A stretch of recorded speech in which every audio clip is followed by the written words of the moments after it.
কোরবানির গুরুত্বপূর্ণ অনেকগুলা মাসালা বলা হবে, একদম মন দিয়ে শুনবেন মাসালাগুলা। প্রথম কথা, সামর্থ্য হওয়ার পরে যদি কেউ কোরবানি না করেন, মুসনাদে আহমদের একটা বর্ণনা আছে, 16 নম্বর খণ্ড 120 নম্বর পৃষ্ঠা। রাসূলুল্লাহ সাল্লাল্লাহু আলাইহি সাল্লাম বলেন, মান ওয়াজাদা সাআ, কারো যদি সামর্থ্য থাকে, থাকার পরেও আলাম ইউদাহি, সে কোরবানি দেয় না, সামর্থ্য আছে কোরবানি দেয় না, ফালা ইয়াকরাবান্না মুসাল্লানা, সে যেন আমাদের ঈদগাহে না আসে। রাসূলুল্লাহ সাল্লাল্লাহু আলাইহি সাল্লাম বলেন, সামর্থ্য থাকার পর যদি কেউ কোরবানি না দেয়, সে যেন আমাদের ঈদগাহে না আসে। এখন কোরবানি কার উপর ওয়াজিব, খুব মন দিয়ে শুনবো আমরা। প্রাপ্তবয়স্ক সুস্থ মস্তিষ্ক সম্পন্ন ব্যক্তি, প্রাপ্তবয়স্ক সুস্থ মস্তিষ্ক সম্পন্ন ব্যক্তি, সে যদি নেসাব পরিমাণ মালের মালিক হয়, তার উপর কোরবানি দেওয়া ওয়াজিব।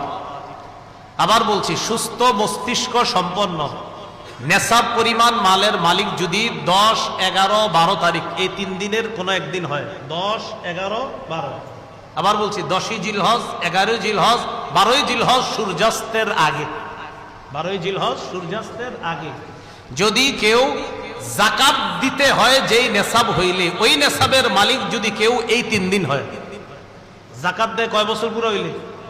1 বছর। এটা 1 বছর না, মাত্র কয় দিন? 3 দিন। হ্যাঁ, 3 দিন, 10, 11, 12 জিলহজ, এই 3 দিন যদি সুস্থ মস্তিষ্ক সম্পন্ন বালেগা নারী পুরুষ, তাদের কাছে যদি নেসাব পরিমাণ সম্পদ থাকে, তাদের উপর কোরবানি দেওয়া ওয়াজিব। মনে থাকবে তো? আল্লাহ আমল করার তৌফিক দান করেন। এক্ষেত্রে একটা কথা মনে রাখবো, কোরবানির ক্ষেত্রে প্রয়োজনের অতিরিক্ত সম্পদের মধ্যে জমিনও গণ্য করবেন। যেই জমিনের ফসলটা আপনার প্রয়োজনের অতিরিক্ত, মানে এটা আপনার প্রয়োজন না, এটা আপনার না হইলেও চলে, এই জমিনের ফসল না হইলেও চলবে, এটাও কোরবানির নেসাবে ধরবেন। কি বললাম? জমিনের ক্ষেত্রে প্রয়োজনের অতিরিক্ত যে জমিনগুলো আছে, কোরবানি, শুধু কোরবানির নেসাবের ক্ষেত্রে এটাকে আমরা গণ্য করব। আল্লাহ বুঝার তৌফিক দান করেন। অনেকেই আছে কিন্তু আপনার নেসাবের মাল আছে, হয় এই 3 দিনে হয়ে যায় অনেকের, মাশাআল্লাহ। তো যাই হোক, আপনারা তো জানেন কাদের হবে কাদের হবে না, এই জন্য চেষ্টা করা, অন্তত একটা খাসি বকরি দিয়ে দিলেই তো হয়। এরপরের মাসালাটা আমরা মন দিয়ে শুনবো।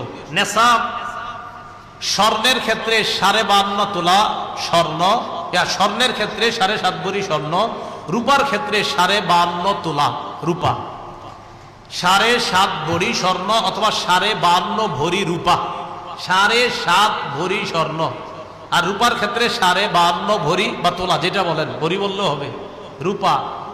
এখন কথা হলো, কারো কাছে কিছু স্বর্ণ আছে, কিছু রূপা আছে।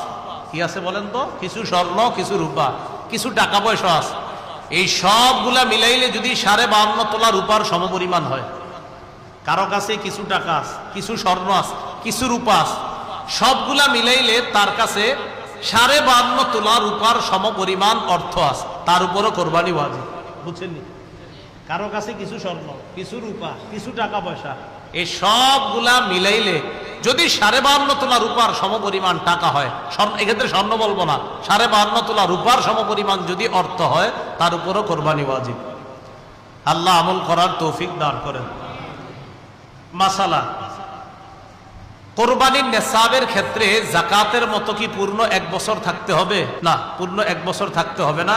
কোরবানির নেসাব শুধুমাত্র আপনার 10, 11, 12 এই 3 দিন জিলহজের। আর জিলহজের 12 তারিখ কি পর্যন্ত জানি? হ্যাঁ, সূর্যাস্ত পর্যন্ত, এই 3 দিন। এবার আসেন নাবালেগের কোরবানি। নাবালেগের পক্ষ থেকে কোরবানি দেওয়া যাবে কিনা? নাবালেগ যদি নেসাব পরিমাণ মালের মালিক হয়, নাবালেগ যদি নেসাব পরিমাণ মালের মালিক হয়, শিশু কিশোর অথবা সুস্থ মস্তিষ্ক সম্পন্ন ব্যক্তি না, এমন ব্যক্তির টাকা পয়সা আছে। একটা ব্যক্তির মাথা ঠিক নেই, 3 তলা 4 তলা বাড়ি আছে, কথার কথা, এর নামে আছে, হয়তো অন্যরা তাকে দেখাশোনা করে, তাহলে শিশু কিশোর তাদের টাকা আছে কোরবানি দেওয়ার মতো, নেসাব পরিমাণ মালের মালিক তারা। আরেকজন যার সুস্থ মস্তিষ্ক নাই কিন্তু টাকা আছে, নেসাব পরিমাণের মাল, এই সম্পদ আছে যেটা দিয়ে কোরবানি দেওয়া যায়, তাদের উপর কোরবানি ওয়াজিব না। বলেন, তাদের উপর কোরবানি? তাহলে বলেন তো, কোনো শিশুর নেসাব পরিমাণ মাল আছে, কোরবানি ওয়াজিব না। কোন অসুস্থ, যার মস্তিষ্কটা সুস্থ না, তারও নেশাব পরিমাণ মাল আছে, কোরবানি ওয়াজিব। কারণ থেকে বের হয়েছে বর্তমান হিসাব অনুযায়ী প্রায় 78 কিলোমিটারের কাছাকাছি।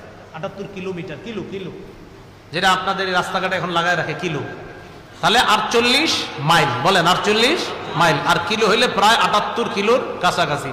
যদিও 72 কিলো অনেকে বলে, কিন্তু আসল সম্ভবত আপনার সঠিক মাসালাটা হবে 78 কিলোর কাছাকাছি হওয়া।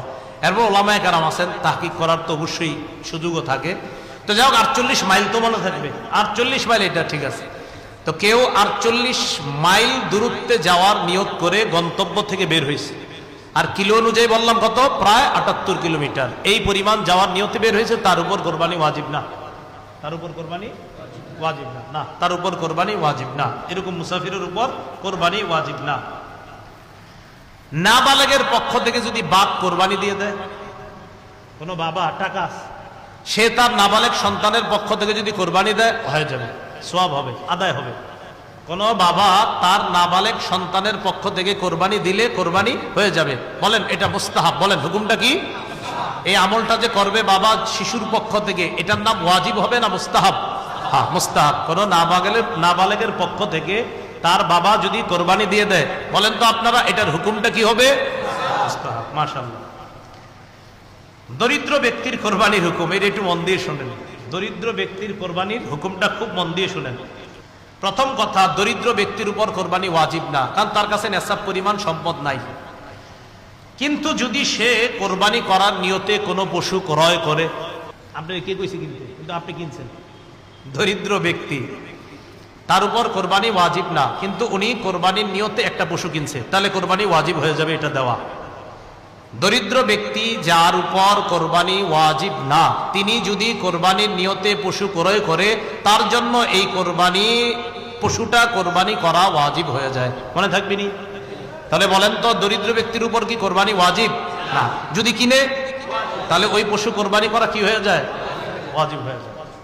আল্লাহ বুঝার তৌফিক দান করেন।